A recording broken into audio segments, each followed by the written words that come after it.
Welcome to நம்ம வீட்டு சமையல். இன்றைக்கி நம்ம சமையலில் ரொம்பவே சூப்பரான ரோட் சைட் கடைகளில் நம்ம வெஜிடபிள் சூப் சாப்பிட்ருப்போம். அதே மாதிரி எப்படி வீட்லேயே பண்ணுறதுன்னு பார்க்கலாம். அதுக்கு முன்னாடி மறக்காமல் எங்கள் சேனலை சப்ஸ்கிரைப் பண்ணிக்கோங்க. பக்கத்தில் இருக்க பெல் பட்டனை ப்ரெஸ் பண்ணிக்கோங்க.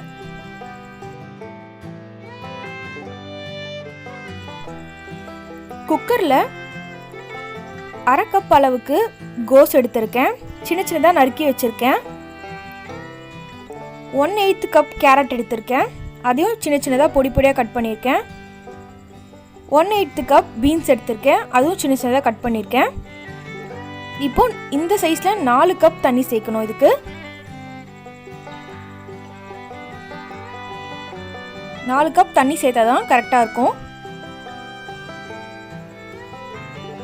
தண்ணி சேர்த்துட்டு தேவையான அளவு உப்பு சேர்த்துடலாம். உப்பு சேர்த்துட்டு ஒரு தடவை நல்லா மிக்ஸ் பண்ணி விட்டுருங்க. இப்போ இது ஒரு விசில் விட்டு எடுத்துக்கலாம்.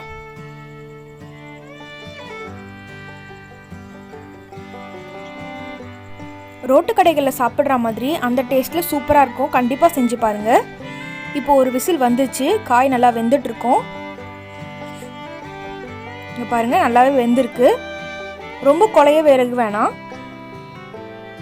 கார்ன்ஃப்ளவர் மாவு 2 டேபிள் ஸ்பூன் சேர்த்துக்கிறேன். சேர்த்துட்டு அதில் தண்ணி சேர்த்துக்கோங்க. தண்ணி சேர்த்து நல்லா வாட்டரி கன்சிஸ்டன்சிக்கு நல்லா மிக்ஸ் பண்ணி எடுத்துக்கோங்க. இந்த மாதிரி இப்போ ஒரு பேனில் 2 டீஸ்பூன் அளவுக்கு எண்ணெய் சேர்த்துடலாம்.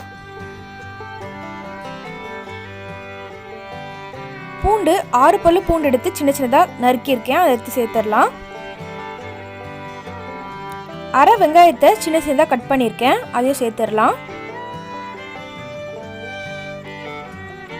சேர்த்துட்டு வெங்காயம் கொஞ்சம் நல்லா வதங்கட்டும்.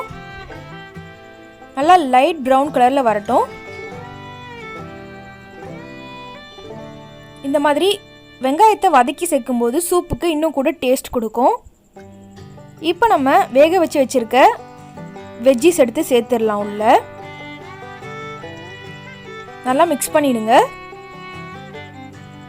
இன்னும் கூட உப்பு தேவைப்படுது, அதனால் நான் சேர்த்துக்கிறேன். நீங்களும் உப்பு பார்த்து சேர்த்துக்கோங்க. இது நல்லா கொதிக்குது. இப்போ நல்லா கொதிச்சு வரட்டும். இந்த சமயத்தில் நம்ம கார்ன்ஃப்ளவர் மாவு கொஞ்சம் கரைச்சி வச்சுருந்தோம்ல, அதை எடுத்து சேர்த்துக்கலாம். கொஞ்சம் கொஞ்சமாக சேர்த்து நல்லா மிக்ஸ் பண்ணி விடுங்க. கார்ன்ஃப்ளவர் மாவு சேர்க்க சேர்க்க நல்லா இது கெட்டிப்பட ஆரம்பிக்கும். நல்லா கொதிக்குது. இந்த சமயத்தில் 1 டீஸ்பூன் அளவுக்கு பெப்பர் பவுடர் சேர்த்துடலாம். சேர்த்துட்டு நல்லா மிக்ஸ் பண்ணிக்கோங்க. நான் கொஞ்சம் எக்ஸ்ட்ராவாகவே சேர்க்குறேன். உங்களுக்கு ஏற்ற மாதிரி பெப்பர் பவுடர் சேர்த்துக்கோங்க. நல்லா கொஞ்சம் திக்காகணும் சூப்பு. அது வரைக்கும் நல்லா கொதிக்கட்டும். உங்களுக்கு கொஞ்சமாக சாட் மசாலா சேர்க்குறேன். இது ஆப்ஷனல் தான், உங்களுக்கு வேணும்னா சேர்த்துக்கோங்க. சேர்த்துட்டு நல்லா மிக்ஸ் பண்ணி விட்டுருங்க. அப்படி உங்களுக்கு சூப் நல்லா இந்த மாதிரி திக்னஸாக வரலனா இன்னும் கூட நீங்கள் கார்ன்ஃப்ளவர் மாவை கரைச்சி சேர்த்துக்கோங்க. நல்லா திக்னஸாக வந்துடும். இப்போ பாருங்கள், நல்லா திக்காக வந்துருச்சு. ரொம்பவே சூப்பராக வெஜிடபிள் சூப் ரெடி ஆயிடுச்சு. இதை ஒரு பவுலில் எடுத்து வச்சு சர்வ் பண்ணிடலாம். ரொம்பவே அருமையாக ரோடு கடையில் எப்படி கிடைக்குமோ அதே மாதிரி சூப்பராக நம்ம வீட்டிலே செஞ்சிடலாம். இனிமேல் வெங்காயம் கொஞ்சம் நான் மேலே சேர்த்துக்கிட்டேன். அப்புறம் இதுக்கு மேலே போடுறதுக்கு அந்த கார்னு. அவ்வளோதாங்க, சூப்பராக ரெடி ஆகிடுச்சு. கண்டிப்பாக நீங்கள் இதை வீட்டில் செஞ்சு பார்த்துட்டு எப்படி இருக்குன்றதை கமெண்ட் பாக்ஸில் சொல்லுங்கள்.